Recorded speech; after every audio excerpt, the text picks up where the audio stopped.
Po, ah. Sir, kayo anong organization kayo? Kapitbahayan. Kapitbahayan.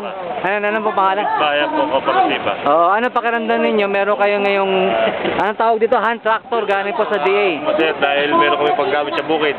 May panggamit. So, saan ba yung ginagamit? Pasensya, hindi ako taga-bukid doon. Hindi ko alam paano ginagamit yan. Pang palayan. Pangararo. Pwede rin pambiyahe. Pwede ba? Pambira. Baka kailangan nyo pa ng lisensya rito bago pag dumanda. Hindi na kailangan. Hindi na ba kailangan? Pambira kayo, ha? Oh. Ano, ngayon, masaya kayo, natanggap nyo itong ano. Masaya. Gano'ng katagal ninyo bago hinintay ito? Kulang 2 buwan. Totoo, bali nung 1 taon lang. Hindi mabilis. Ito pala, dati ba, pag nag-execute ng sasakyan, mabilis ba o matagal? Matagal. Ngayon, mas mabilis na ngayon. Oo. Oh. Ay, sige. Ito naman po masasabi. Dati, kung wala ito, paano ang pagsasaka? Mabilis ba, mabagal?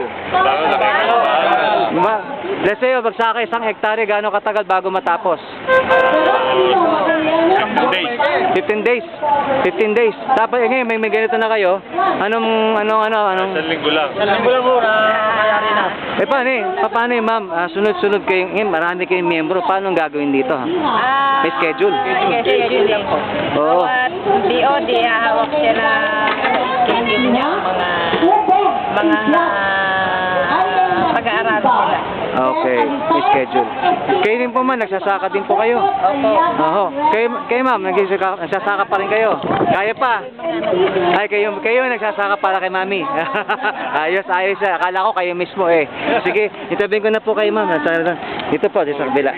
Okay.